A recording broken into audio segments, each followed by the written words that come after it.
तो यहाँ पे अगर हम लोग बात करें करंट ट्रांसफार्मर की, तो करंट ट्रांसफार्मर लास्ट लेक्चर से हमने क्या क्या सीखा था कि इसका मेन काम क्या होता है कि हाई एम्पेयर करंट को लो एम्पेयर करंट में कन्वर्ट कर देना। ठीक है, ये इसका मेन काम होता है।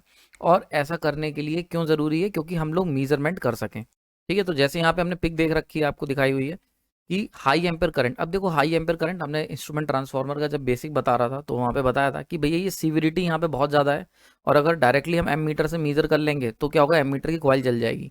क्यों? क्योंकि करंट की वैल्यू कितनी है, 1000 से 4000 एम्पेयर के आसपास रहती है।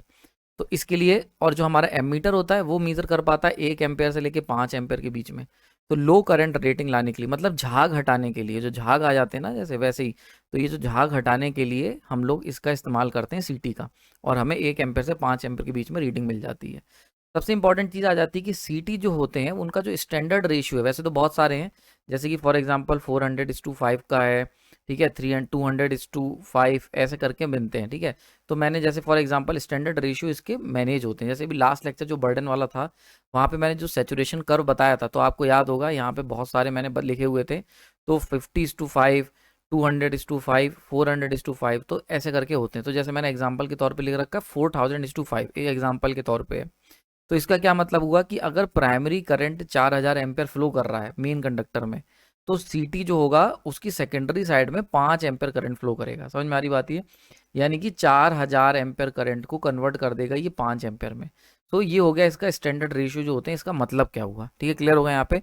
तो यहाँ पे टन्स की बात नहीं हो रही है, बहुत इंपॉर्टेंट चीज़ है। हम लोग को लगने लगता है कि यार ये टन्स रेशियो दे रखा है, नहीं, ये टर्न रेशियो की बात नहीं हो रही है। यहाँ पे बात हो रही है कि करंट कितना ट्रांसफॉर्म हो रहा है। तो ये जो 4000 दे रखा है, इसका मतलब है ये एक तरीके से रेशियो है, लेकिन किसका रेशियो है, I primary divide by I secondary. ठीक है, ये और जो टर्न रेशियो होता है इनके बीच में थोड़ा सा डिफरेंस होता है। ये जब हम लोग बात करेंगे एक्चुअल और नॉमिनल रेशियो की, तो वहाँ पे इन चीज़ों की चर्चा करेंगे हम लोग डिटेल में।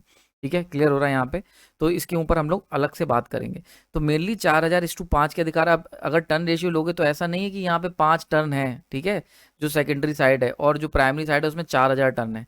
अगर ध्यान से देखोगे तो प्राइमरी साइड में तो ये सिंगल कंडक्टर है, समझ रहे हो, इसमें तो कोई टर्न नहीं है, यानी कि सिंगल टर्न कॉइल है। It is a single turn coil, single turn coil. समझ में आ रहा है? क्लियर हो रहा है यहाँ पे?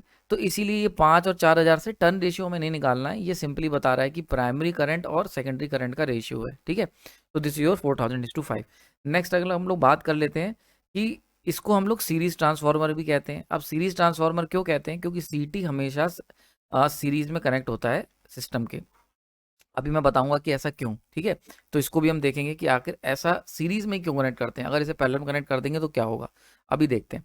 नेक्स्ट पॉइंट है सीटी सेकेंडरी मस्ट बी शॉर्ट। देखो ये चीज़ हमने लास्ट लेक्चर में डिस्कस करी थी कि सीटी की सेकेंडरी शॉर्ट रहनी चाहिए। मैंने उसके पीछे आपको रीज़न भी बताया था। सिंपल सा रीज़न था कि अगर नहीं करोगे तो ऐसे केस में क्या होगा, कोर डीप सैचुरेट हो जाएगी, या सेकेंडरी साइड का वोल्टेज जो होगा वो बहुत ज़्यादा ओवर वोल्टेज हमें सेकेंडरी साइड पे मिलेगा, जिससे इंटरटर्न फॉल्ट हो सकता है, इंसुलेशन फेलियर हो सकता है।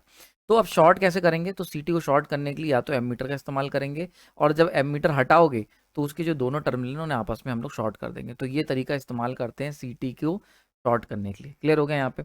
नाउ बात कर लेते हैं कि सीटी को हम लोग